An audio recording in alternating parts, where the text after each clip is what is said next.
I think it would probably be good if you were to guide the discussion a little bit. Maybe you have, some questions where we can try to deeper understand some of the aspects and maybe resolve the riddle of why Austrian economics is such a marginal phenomenon these days. I mean, as you've been saying before, in traditional universities and business schools, you will be taught a quite different, kind of economics, if you wish. So there must be a reason for why this is the case, right? Yeah, of course. Well, taking from this about the marginality of the Austrian school, I'm by nature an optimistic person, so I have to say that now the situation at least is less worse than it was used to be, in the sense that there are professors referring to the Austrian School of Economics that gave important contribution to economics, and they are occupying positions in good universities, in particular in the United States, but also in Europe. This actually became even more important after the European crisis in 2007, because it turned out that the Austrian approach to business cycles was a good way for reading what happened in Europe and US in the past decade. Okay, so there is a mini revival. Regarding the marginality, I have to say that there are internal reasons and external reasons. Internal reasons, Mises in particular, that was the most important person in the Austrian school in between the two wars, was not an easy person. We remember all when he went in 1947 at the foundation of the Mont Pelerin Society, that was the gathering of the most liberal minds coming from wherever in the world. And there is this episode according to which he stand up, look at the people and say, "You are all a bunch of socialists." So, well, maybe if he would be a little bit more flexible person, this might have helped. Then Hayek played a big role in reviving the interest around the Austrian school. But regarding the external reasons, for sure, the scientific attitude that emerged in the economic discipline, in particular after Marshall and after Keynes, was going in a completely opposite direction. And at a certain point, the fascination that came from the mathematical precision became like a killing lover. Everybody was falling in love with the mathematical approach because it was seen like being able to explain things in a very exact way. Okay, y is an f of x.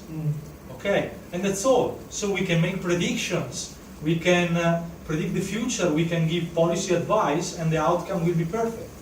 This became a big temptation, what Hayek called the pretense of knowledge. Big temptation for economists, for politicians, for policymakers. Okay. Instead, Hayek and all the Austrians always asked for being humble to economists. We have to realize, this is one of the main tenets of Austrian economists, we have to realize that reality is much bigger than us. So, because of the complexity of reality, it is impossible to deal with it like we deal with experiments in the lab.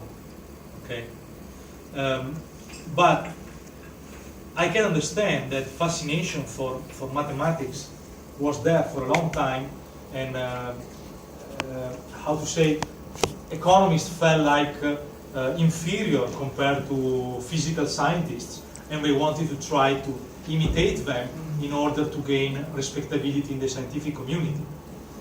And this is one point, but I want to stress another point that often is, in particular, is very important, I believe, in this historical moment, and is, I think, neglected as a cause even inside the Austrian school, and is probably something that even the Austrian economists are losing, is that if we want to be good scientists, we cannot be simply economists. This is fine tuning. You will not be a good economist if you don't understand philosophy, if you don't know a bit of history of philosophy, if you don't know history. How can you expect to understand what's going on today if you don't know anything about what happened in the past? The history of facts, the history of ideas. Arts is very important because arts explain the evolution of human heart. Okay.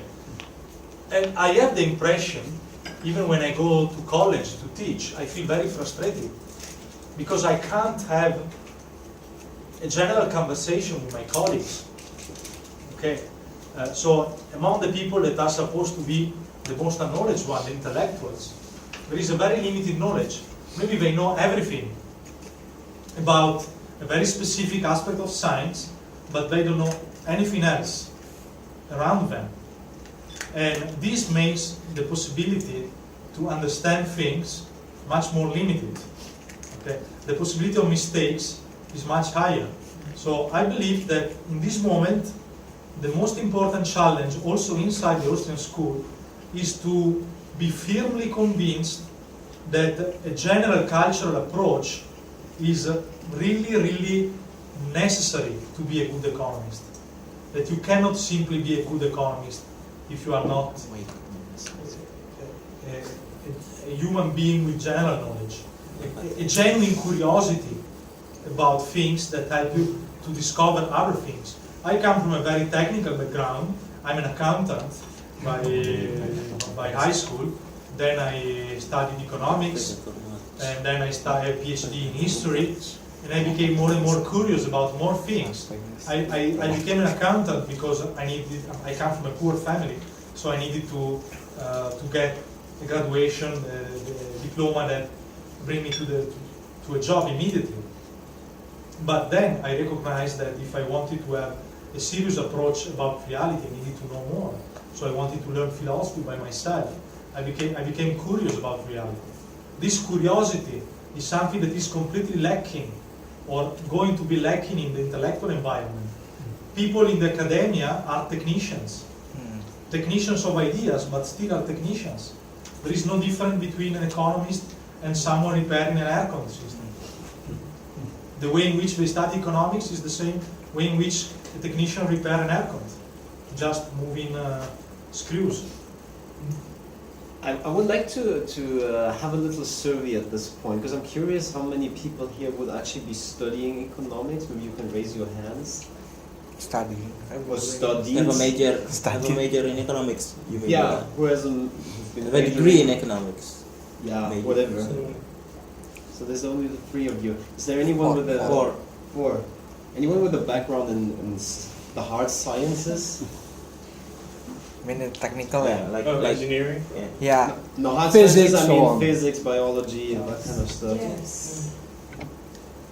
Fair enough. And the rest of you, you'd be Social Social science. science. social sciences. Okay. The easiest way to get graduated.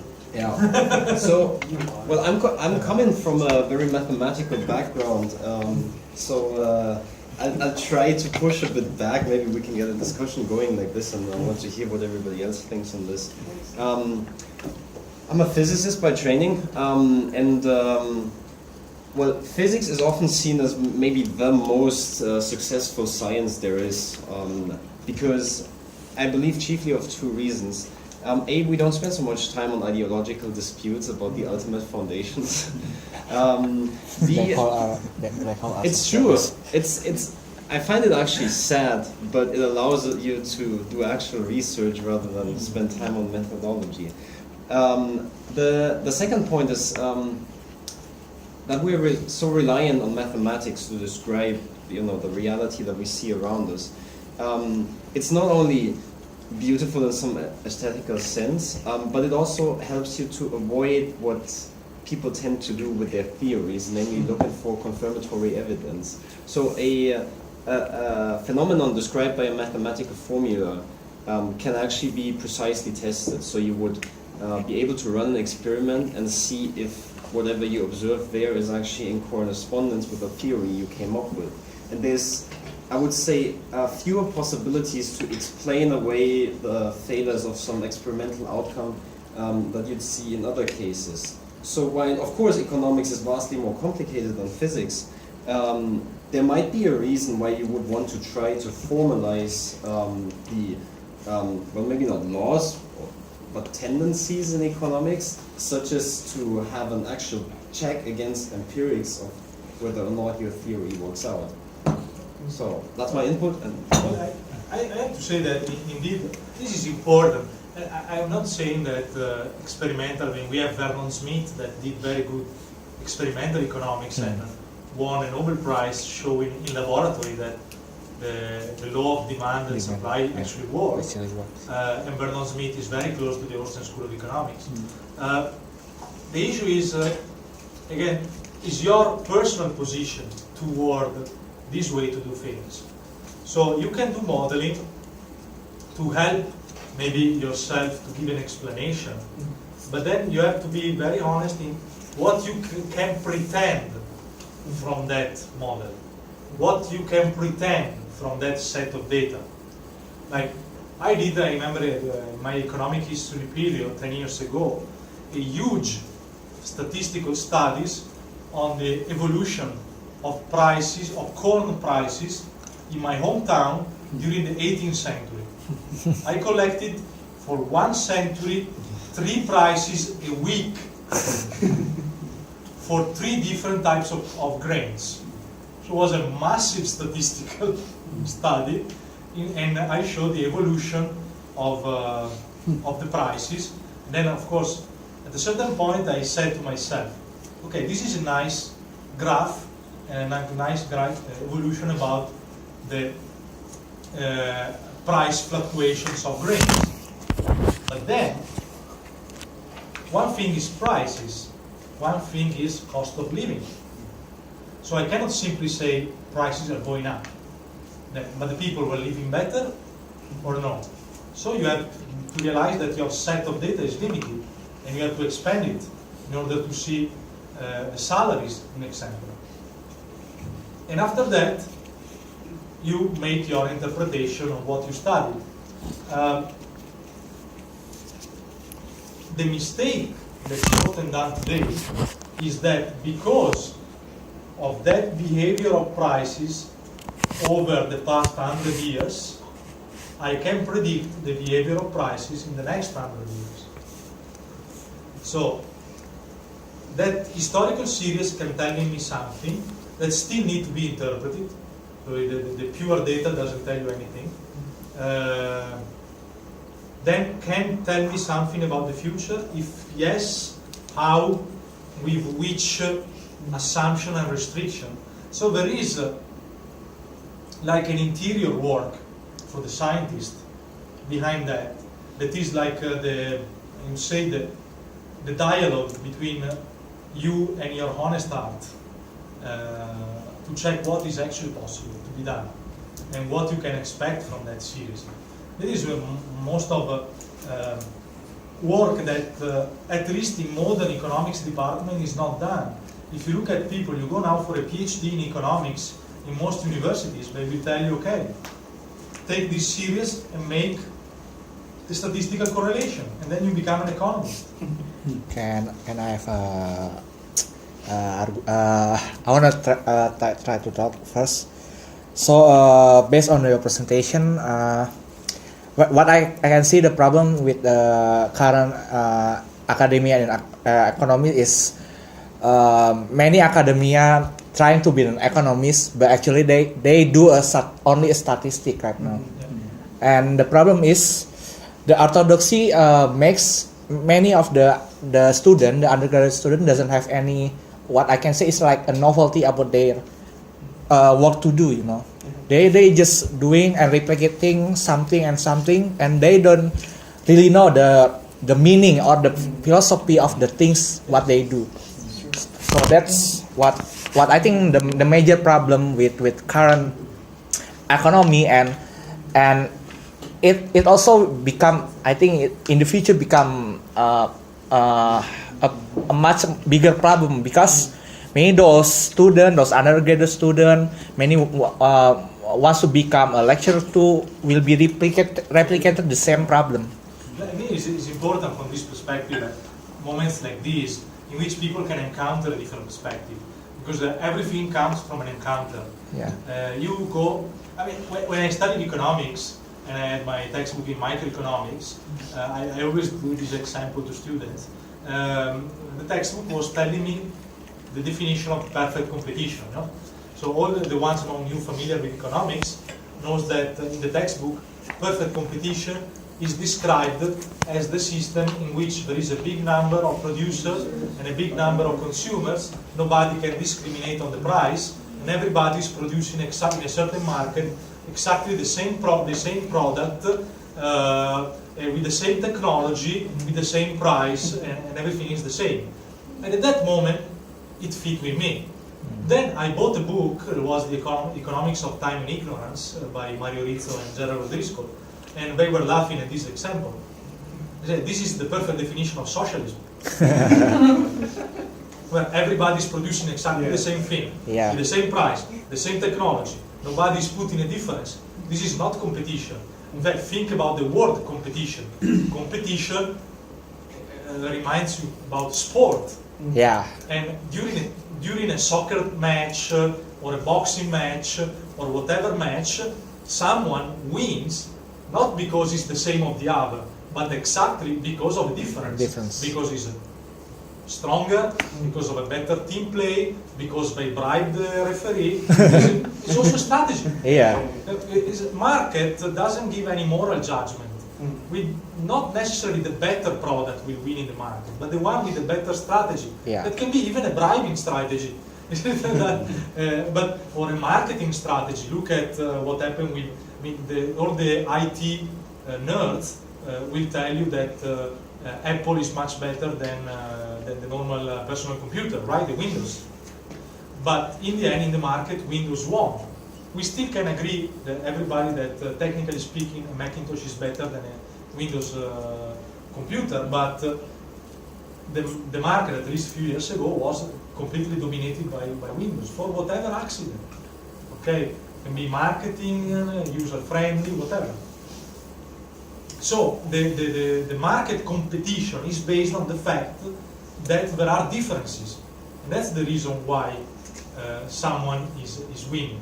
And the definition in the textbook is completely opposite. So at a certain point, our mission is also to go around and spread these ideas and move the heart of the people. I mean, if you look at yourself, the definition of competition based on differences is more consistent with what you encounter every day in reality. So you will think, maybe this economics is better than the one that I studied in the textbook. It's more consistent with reality. And so you grow a different approach. Yeah? But of course, it's a mission to do so. But I mean, at the art, and I think this is for all the learning process, is to be to question in a good way, in a proper way, whatever you are studying, and comparing it with what's inside you. Is not absorbing like a sponge concepts like if you were there to be indoctrinated. We have a heart that is full of questions, full of demands, expectations, and we can compare everything that is submitted to us with what is inside us in a critical way, and therefore investigate more. Looking for teachers, looking for masters, looking for books. This is the way of knowledge. And I think it's the fantastic aspect of the learning process. And unluckily, this is is missing in the modern academia. It's really, really missing. I completely agree with you when you, if I might go back again, when you say how it seems that in a way, economists are becoming more like mathematicians instead of economists. I mean, like in my personal opinion, economics is basically a study of human behavior. Like the study of why you do it. I mean, even before attending the seminar and after seeing the seminar, oh, apparently, well, it is actually like that. And like, it is pretty sad that nowadays, just a little story about what's happening in my university. For some reason, they are becoming more focused on numbers instead of what they mean. I totally agree with you. That's happening in my university as well. Like, here's a prime example. Like, there's this couple of students. They made a research on the effects of this ASEAN agreement on the flows of labors in the medical industry. And then they only create a statistic model, and then they create the beginning. Oh, there is an agreement, and then the statistic model. And then the effects that, oh, okay, because of this agreement, it increases the inflows and outflows of labors. And then they stop there. That's it. Like, okay, so what? So what if the numbers are like that? It's really sad that actually that happens quite a few times, and I don't know, I just feel sad. I mean, But this put, sorry Chris, this put a responsibility on us. Because now we are among the privileged ones that realize that there is a problem with this. Okay. And now what? Yeah. We can't simply stop here and say they are doing economics in the wrong way. Now, it's a big responsibility, because if we want to do something different, we have to struggle more than the others. Because we need to build an alternative economics that has to be convincing in an environment that doesn't understand our language. So you have to be so compelling, so convincing that people have to say, okay, this is better. Like indeed, it happened with the recent crisis. After the recent crisis, there were papers in the World Bank recognizing that monetary manipulation can be generating business cycles, which is one of the main points of the Austrian theory of business cycle. But Mises started to write this down in 1912. So it took 1 century to get the recognition, but 1 century of people engaging in the debate. This is also, as I partially said before, there was a mistake at a certain point among Austrian economists, because they consider themselves different and not understood by the others, they put themselves in the reserve. Okay, we are, on this I am quite a critic of Rothbard as a behavior. We are the ones with the real truth, the others don't understand the bloody shit. So we grow our own church with our group of disciples, and what's going on outside there, we don't care. This is not the way. We must engage with the rest of the community. We have to do economics in a serious way that makes the other convinced that our reasoning is more sound than what's there in the market. And in the market of ideas, we can find also things that are interesting, even if are not our own ideas. In example, and on this, I have. There are some Austrians that don't like what I'm going to say.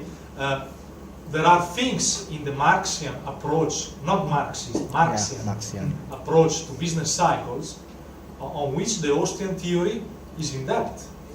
So a certain way to see cycles or recognizing cycles that Marx put there is important for our analysis and cannot be disregarded. So there is a big word around there. Ludwig Lachmann used a lot Max Weber or the German historical school. We cannot simply say, the German historical school, they were the ones that had the Methodenstreit against the Austrian. They fought 150 years ago, they didn't like Menger, so now all the people that follow the German school, they are not good, they are our enemies. No. There is the possibility to talk each other. Sorry, Chris, you were saying something. You brought up a point that I would comment on. The rediscovery of the Austrian contribution to explain business cycles. It's not that it was forgotten. What happened is that the debate between Hayek and Keynes, Hayek lost the economic argument, but he won the political argument.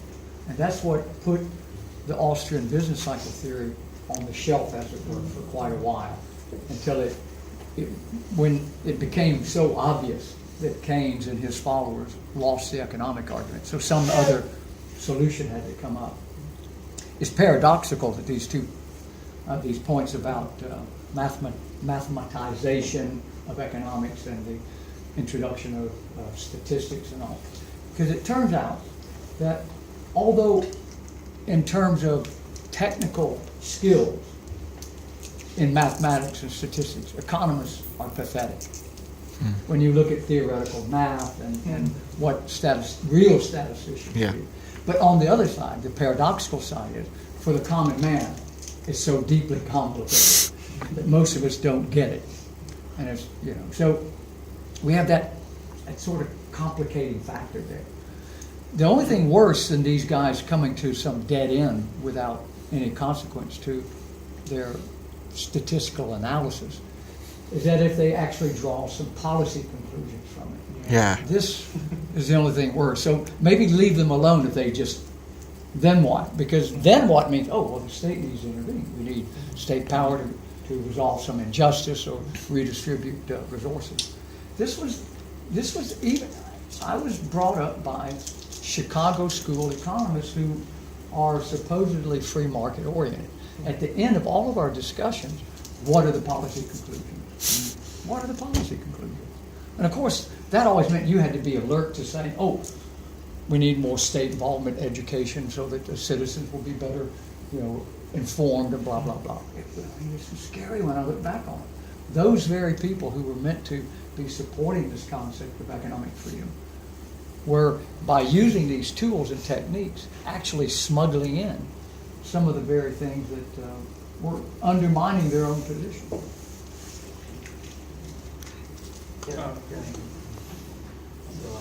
It's a personal reflection for me because I studied economics and working at the university as well. And Daniel was asking why I work with the government because I'm trying to build the economic career. Yeah, because it's an academic word. I'm trying to step on the my 2 feet, trying to on the different. One is on Austrian economics. One is in academic.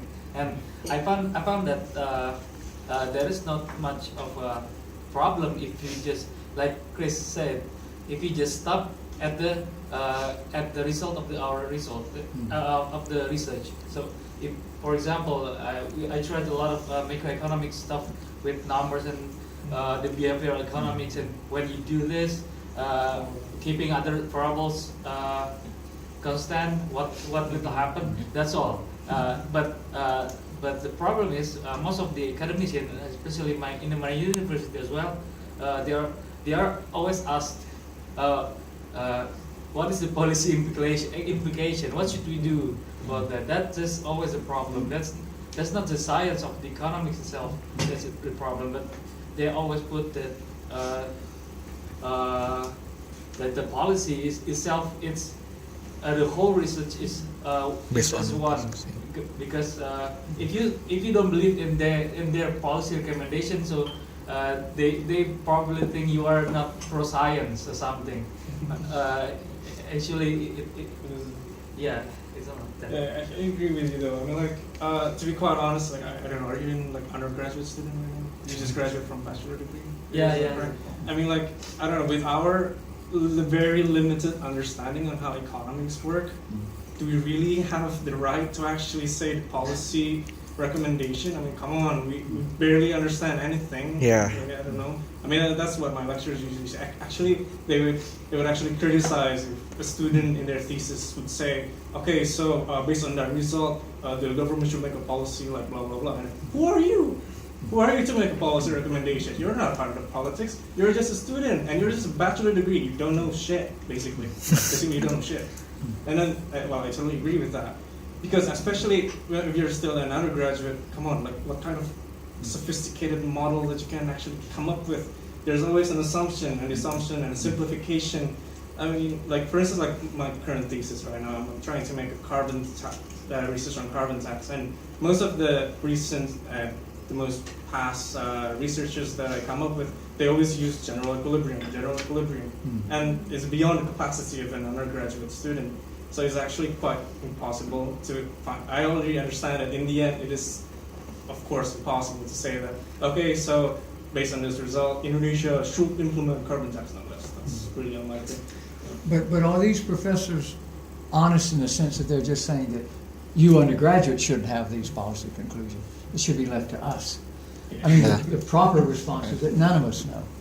I mean, and another sort of example of that is climate science. I mean, their models are as complicated as they are. They're much less complicated in trying to model human behavior. I mean, at least human behavior, on the other hand, there are incentives give us guidelines. Yeah. But to come up with some sort of macroeconomic sort of formula is quite problematic. But I would like them more if they were saying, none of us should be doing this. It's not just you undergraduates. None of us possess Have capability. And the other thing about macroeconomic data, again, the complexity of these things. We begin to just fall in love with some sort of idiotic, nonsensical thing that we call gross domestic product. Yeah. I mean, this is an abomination. This has my grandmother was very smart. She taught me lots of things. She said, you can't be in two places at one time. And I tried to prove her wrong. Up till now, she's been right. You know, and the other thing she said was that you can't add apples to oranges. Yeah. But, you know, economists, my grandmother's much smarter than PhD economists. You know? She wasn't educated. You come up with a load of nonsense that becomes part of the vocabulary and part of the discussion and you really, something that has no meaning. Or it has, whatever meaning it has, probably is less important than what we attach to it.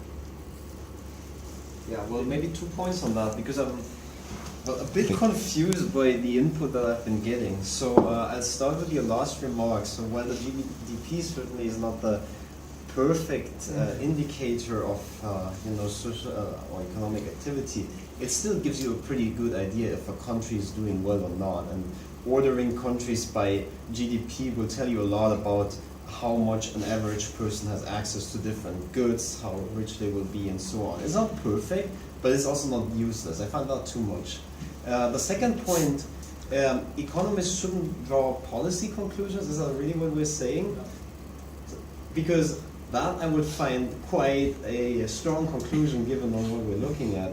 Of course, at the end of the day, you will try to use the theories and all that you have, all this framework, and say, okay, what do we think is the best way forward now? And make no mistake, when we say policy conclusions, it doesn't always mean that it has to be more state. A policy conclusion might be that we need to get rid of the central bank. That's policy. This you are right, Daniel. In fact, if you look inside the Austrian environment, basically the latest development inside the Austrian school, the place where now Austrian school is more active is George Mason University, where there is we created what is called Mesonomics, which is the attempt to mix Austrian economics with public choice school, and they work a lot on policy. There is a strong attempt on policy, attempt to give attention to policy. One of the latest small books by Peter Böttger, together with Mitchell, is the subtitle is Bridging the Gap Between Theory and Policy.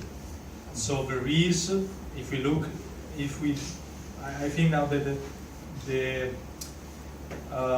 vigor of the Ludwig von Mises Institute is going a little bit down, but if we look elsewhere, the vibrant places like George Mason University now, we really can see a strong accent on policy. We have think tanks here that are working on policy, CIPS in Indonesia, ideas in Malaysia. We write policy papers. So I think you touched the right point. To be against government intervention doesn't mean that we don't do policy. We do policy from a free market perspective. Okay, that is the point that needs to be understood. You have to bracket all of that urge for policy by the fact that at least from my perspective, that the state has very limited role to protect life, liberty, and property. Now, if those policies violate that, there's no point in making these policy proposals. The issue is that And so those are, and we don't necessarily put a weight on that in the policy debate. Government is often the default position. And this is reflected in, also I think this, you feel I overstate the problems with gross domestic product. You gave the example about how you can add to government debt to create. Now, how is it that the state sequestering more and more private sector resources that are wasted to corruption and inefficiency and so on leads to economic growth? But according to GDP, it does. Adding to debt, even in non-productive activities, is an improvement overall economic well-being. Again, you'll have a momentary illusion of that, perhaps, but I mean, we have to look beyond that. GDP really gives a very misleading measure of that, or an indicator of well-being, because you can simply grow and grow GDP. As Samuelson saw that Russia was going to overtake U.S. The Soviet Union was going to overtake Europe by the early 1990s. That's because he looked at things like gross domestic product, and it led to very stupid sort of conclusions. I think the bottom line is that in order to work soundly on policy, you have to have a very strong theoretical background. So there is otherwise it's like going and playing basket without knowing how to play basket. You make a mess. So if you study economics in a sound way, you can approach policy in a sound way, with, of course, all the limitations for government intervention that we have observed. And the two main points about government intervention that are the core of the Austrian critics to central planning are the knowledge problem and the calculation problem. I will briefly, if you allow me, spend a few minutes on this, because this is one of the most neglected aspects of economic theory. In 1920, Ludwig von Mises wrote a paper that proved how theoretically and practically socialism can't work, and therefore Soviet Union had to collapse. Soviet Union was in place since 3 years only. Okay, was established in 1917. But he wrote this paper, and the main points are as it follows. There was a debate called the socialist economic calculation debate. Why? And allow me another preamble. This is a very important critics, because most of the critics toward socialism are based on morality. Okay, so socialism is not good because it goes against the freedom of people, or efficiency. Okay, but efficiency can be a very subjective thing. On morality, we can discuss for centuries without finding agreement. Instead, Mises touched a technical point. There are internal contradictions inside socialism that make it impossible to work. Which are these contradictions? First of all, prices.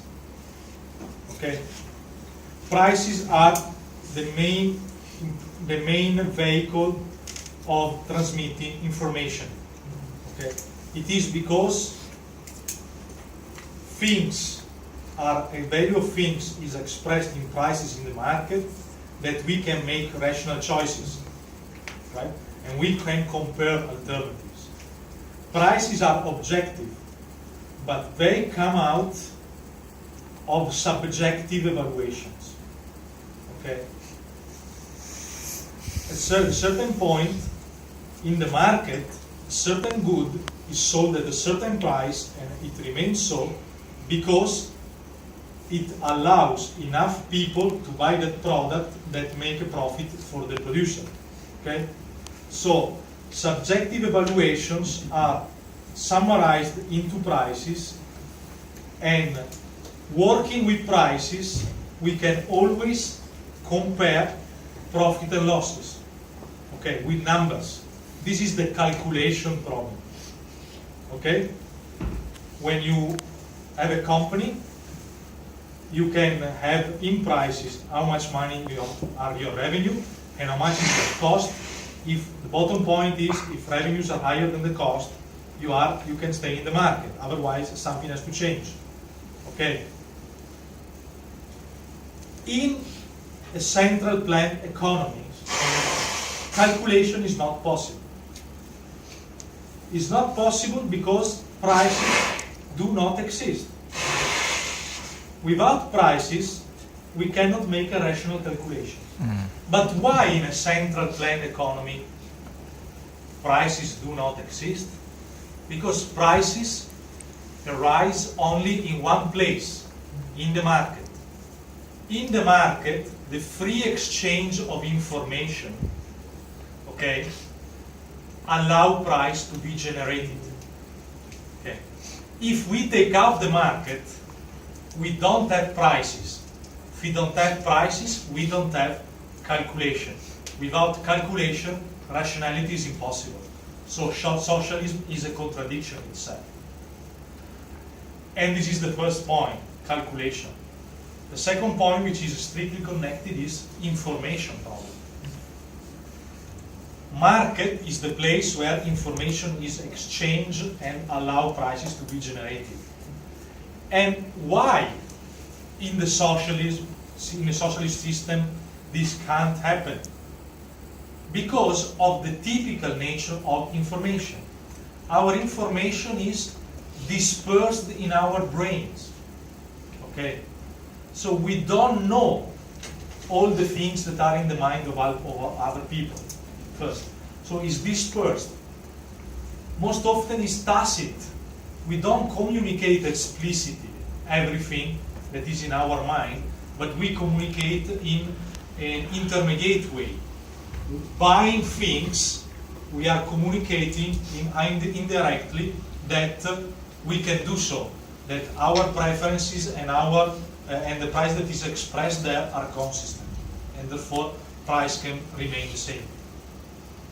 Third, information is always changing. So even if we would reach the point in which a super government would be able to gather together all the information that are dispersed and not communicated by all the people and make a plan consistent with that information, in the moment in which the plan is implemented, because of the time flow that we have seen before, that information is already changed and therefore the plan is outdated.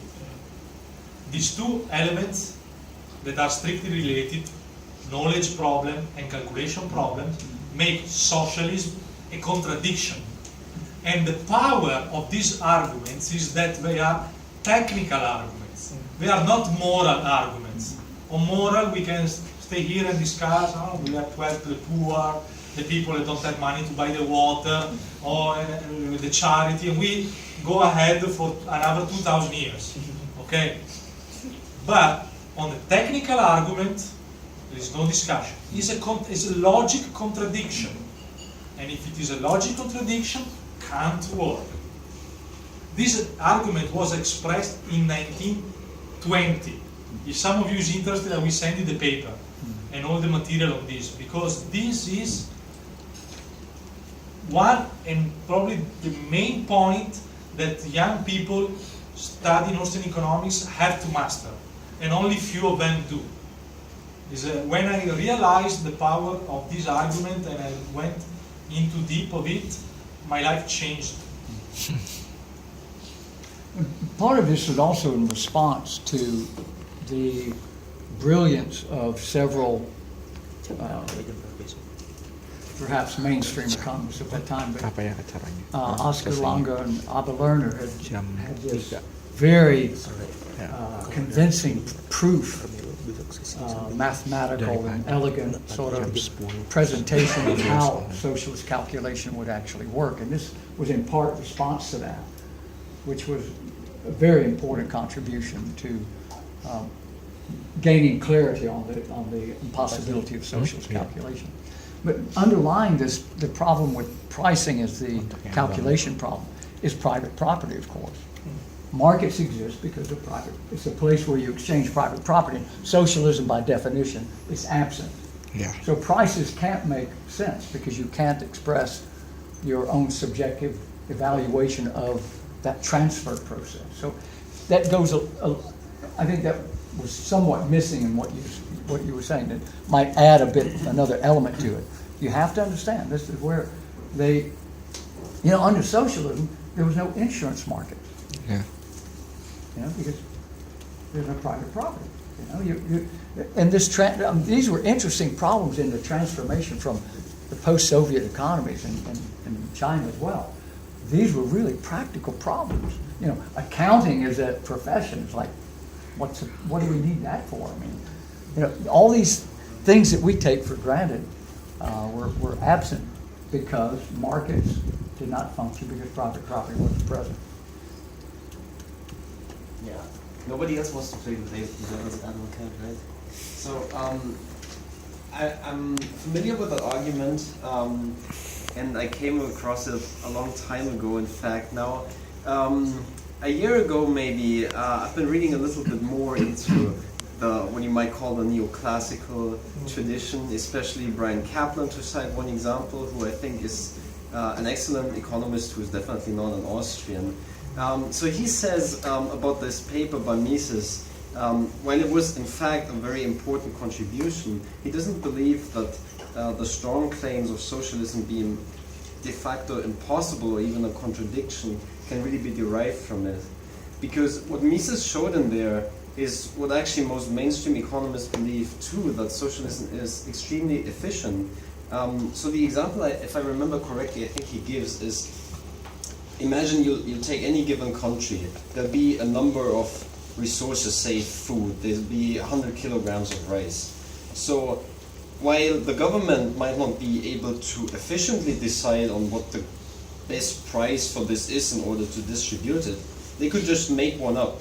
And then what's going to happen is something very similar to what we have seen in Tom's graphic over here. The price is probably going to be very far from the where supply and demand would meet. It's just a price where either people would buy it very quickly and only the first to come would get it, or maybe if the price is way too high, no one would be able to afford it. The consequences in either case might be quite dramatic, and indeed that's what we've seen in places like the Soviet Union. But it's not quite as strong a claim as socialism being impossible. So yeah, I'll end here. Maybe somebody wants to comment on that. Actually, not a comment. I actually want to ask another question. It seems that the center point of the centerpiece of the criticism on socialism is how standard planning is simply inefficient. Well, of course, like if you take it like for Indonesia, which is an archipelago, with tons of population, how can you manage that with only one entity to take care of all the citizens there? But then something caught my attention. Like coming to the seminar, I kind of cram all kinds of information I can get from YouTube, because for the past 3 days, there are like tons of accounts. They're pro-capitalist, pro-socialist, and it's like, oh my god, so many information. But like one thing that caught my attention is this thing called democratic socialist. Like I would really like to know your opinions on that, especially like one character they kept getting back to is Bernie Sanders. Like one of the main policies that Bernie Sanders will point is like providing healthcare for the young, for the poor, the less fortunate, and on the other side, tax rich people, more. Like I would really like to know, like if utopian socialists like that won't work, how about democratic socialists that, in a way, take care of the little people and kind of charge these crony people? Well, if you think of it as a benign thing, then it's not very problematic. But if you think of democratic socialism as relying on democracy,